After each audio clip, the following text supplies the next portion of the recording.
Okay. I can't wait. Where is it, miHoYo? It's been 4 bloody years! Hi, I'm the Black Dragon, and this is the sentiment most Genshin fans that were hyped for the Switch release of Genshin have nowadays. Some might have even forgotten that this was a thing, but after 4 years there's still no port of Genshin Impact on the Nintendo Switch. But why is that? I have a bit of a theory for the subject, but before delving into that, I think it's important to get some more context about this situation. Genshin Impact released in September of 2020, and has since then become one of the most popular games in the world, with a player count which averages at 60 million monthly players. This trailer I showed earlier in the video was posted before the actual release of Genshin, for the trailer had been released on the 14th of January. Since then, all miHoYo has officially stated about the port is that it is still under development, but at this point they might as well be making a completely new game. Oh wait, they did. But if it's really still in the development, why has there not been any progress updates? Or is there more going on? The Nintendo Switch is a weaker console compared to the consoles that were released at around the same time, the PS4 and the Xbox One.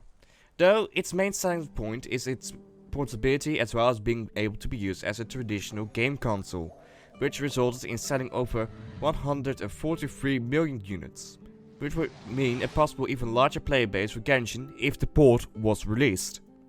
So why isn't it released on the Nintendo Switch? Well, I myself think it mainly has to do with the Switch's storage problem. Genshin Impact is a game which gets a new patch every 6 weeks, adding new content, releasing new characters and mechanics or whole new areas. But this means it will take up more and more space on the console.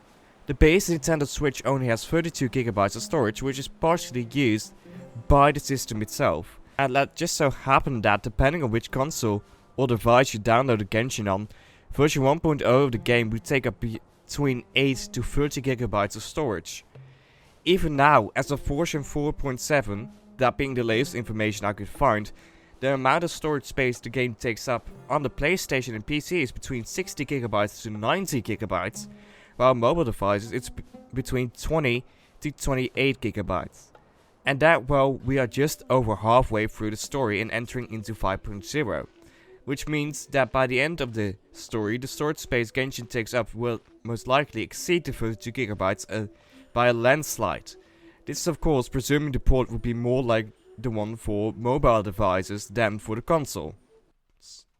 Another part which I think might be in the way, although this is a smaller part probably, is the requirement of having a Nintendo Switch Online account in order to do anything with crossplay.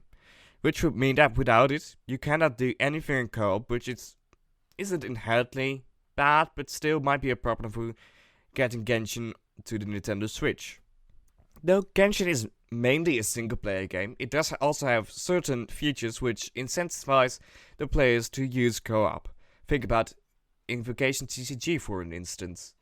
Now, there have been rumors flying around about a Switch 2 for many years, but up until recently this was not confirmed to be happening until a tweet by the president of Nintendo, which states that they will reveal the successor to the Switch later this year. This of course sparked even more rumors, but there were also some promising leaks. Because according to these leaks, the Nintendo Switch 2 will have an NVIDIA T239 chip, which would give it a 8GB of RAM. The current Switch only has 4GB of RAM and 64GB of storage. And would also come with a higher frame rate, which would be perfect for a game like Genshin, where there's much happening at the same time and there's a lot of rendering that needs to be done. Also, hi, Editing Dragon here. I recently found out that the webpage for the Nintendo Switch port of Genshin has also been taken down, which is truly the final nail in this coffin. In conclusion, the reason why I think Genshin will never be on the Nintendo Switch is that it's just not doable. It requires too much space and would not be able to run on the main model, let alone the Switch Lite. And seeing how a successor is coming for the Nintendo Switch, it's most likely that if Genshin would ever be on a Nintendo console, it will be on the successor. And with that, I would like to thank you all for listening to my little rant about the whole Genshin on Switch situation. This kind of video is a little bit outside of my normal content, but if you want to see more of these, let me know by subscribing and liking this video. And leave your thoughts on the subject in the comments. Anyways, with that, goodbye.